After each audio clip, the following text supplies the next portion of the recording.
యెహోషువ గ్రంథానికి 24 అధ్యాయాలు.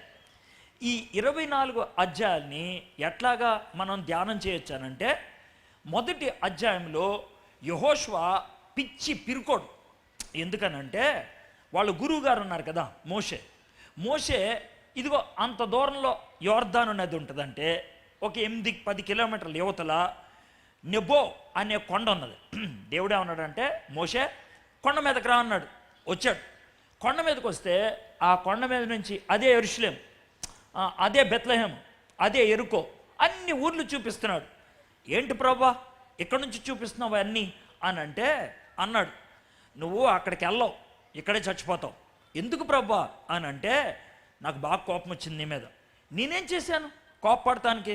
నీ బిడ్డల్ని 40 సంవత్సరాలు నేను కష్టపడి నడిపించి రాలేదా అని అంటే, అంతా చేసావు కానీ నేను చెప్పినట్లు చేయలేవు, అందుకే కోపం వచ్చింది. ఏం చేశాను? వారం రోజుల క్రితం నీళ్లు కావాలని నన్ను అడిగావు. అడిగితే నేనేం చెప్పాను? వెళ్ళి ఆ బండ దగ్గరికి వెళ్ళి బండా నీళ్ళు ఇవ్వవా అని అడగమన్నా. నువ్వేం చేసావు? గర్వంగా ప్రవర్తించావు, నామూషిగా అనిపించింది. అందరి ముందు బండతో మాట్లాడటం సిగ్గు అనిపించింది. కర్ర తీసుకొని బండని వేసిపెట్టి కొట్టావు. నేను ఒకవేళ నీళ్ళు ఇవ్వలేదనుకో ఏమైండేది? ఆ బండను బాదినట్టు నిన్ను బాధి చంపేసి ఉండేవాళ్ళు నీళ్లు లేక. అందుకని నిన్ను చంపకూడదాళ్ళని బండలోంచి నీళ్ళు ఇచ్చేసా. నీళ్ళు ఇచ్చింది ఎవరో? నేను. అంటే నువ్వు బండను కొట్టినప్పుడు ఎవరిని కొట్టినట్లు? నన్ను కొట్టినట్లు.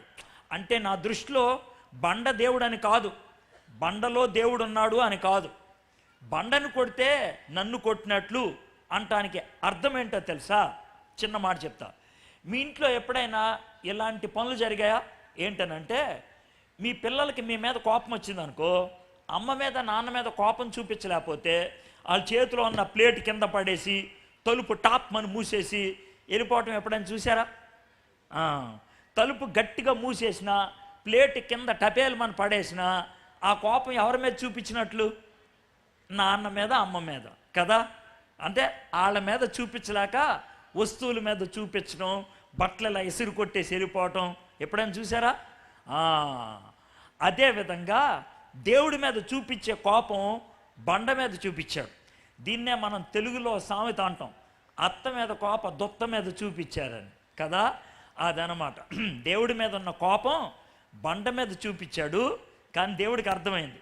చాలామంది తల్లిదండ్రులు, ఏయ్ తలుపు అంత బాగా ఎందుకు వేస్తున్నావు గట్టిగా అని అంటే, జారిపోయిందిలే అది నేను కవరింగ్ ఇస్తారు. కానీ వాళ్ళకి అర్థమైపోయింది అమ్మ మీద కోపం ఉంది అనేసి.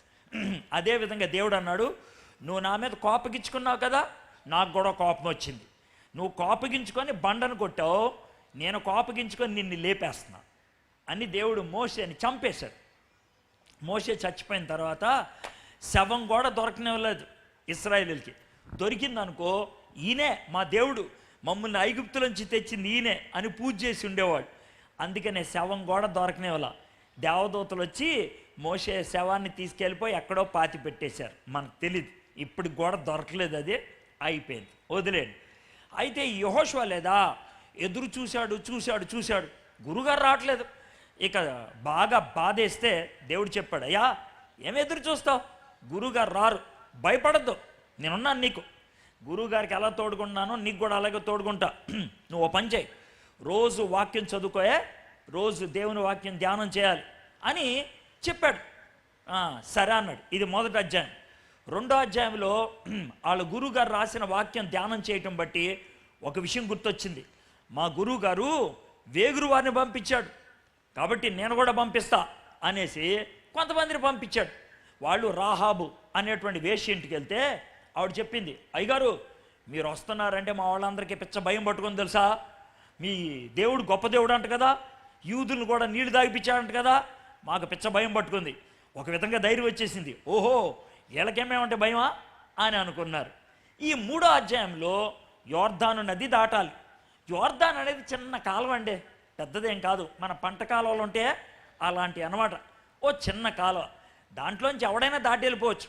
కానీ విచిత్రం ఏంటి తెలుసా, ఆ పంట కాలువకి సంవత్సరానికి ఒకసారి వరద వస్తుంది. వరద వచ్చినప్పుడు 1 మైలు అంత అవుద్ది. 1 మైలు బాగా వేగంగా నీళ్ళు వస్తాయి, ఎవడు వెళ్ళలేడు, కొట్టుకెళ్ళిపోతారు సముద్రంలోకి. అలాంటి టైంలో నీరు దాటాలన్నమాట. అది ఎలా దాటాలి దాటేటప్పుడు ఏమవుద్ది, దాటిన తర్వాత ఏమవుద్ది, ఈ విషయాలన్నీ చెప్పుకుంటూ వచ్చాడు 3వ అధ్యాయం. 4వ అధ్యాయంలో ఎలా దాటారో చెప్పాడు. 5వ అధ్యాయంలో దాటి అవతలికి వెళ్ళిన తర్వాత సున్నతి చేయించుకొని దేవునికి సంబంధం ఏర్పరచుకున్నారు. 6వ అధ్యాయంలో యెరికో మీద దాడి చేయటం మొదలుపెట్టారు. ఇక 8, 9, 10, 12వ అధ్యాయం దాకా ఒక పట్టణం తర్వాత ఒక పట్టణం, మొత్తం 10 పట్టణాల మీద విజయాన్ని సాధించారు. 1 నుంచి 12 దాకా వాళ్ళు యుద్ధాలు చేశారు. 13 నుంచి 24 దాకా చేసిన యుద్ధాల ద్వారా సంపాదించుకున్న దాన్ని పంచిపెట్టుకున్నారు. అదనమాట యెహోషువ గ్రంథం యొక్క చరిత్ర. 1వ అధ్యాయం భయంతో స్టార్ట్ అయింది. చివరి అధ్యాయంకి వచ్చేప్పటికి 23వ అధ్యాయంలో నేనును నా ఇంటి వారము యెహోవాను సేవింతు. అదే భయంతో ఆరంభమైంది, సేవతో ముగిసింది కదండి. భయం వేసి నేనేం చేయను అన్నాడు, చివరికి వచ్చేప్పటికి ఏమైనా సరే దేవుని సేవ చేస్తానన్నాడు. ఈ విధమైనటువంటి గొప్ప ఉద్యమంగా మారిందే యెహోషువ గ్రంథం. భయం వేసినప్పుడు, బాధ కలిగినప్పుడు, నేను ఒంటరిదాన్ని, నేను ఒంటరివాణ్ణి ఎలాగా అని అనిపించినప్పుడు యెహోషువ గ్రంథం చదువుకోండి, బాగా సహాయం చేస్తుంది. కథలాగా చదువుకుంటూ వెళ్ళిపోండి, 24 అధ్యాయాలు, గొప్ప ధైర్యం వచ్చేస్తుంది. సీరియల్ చూస్తారు అరగంట సేపు, ఏమొస్తుందో నాకు తెలీదు.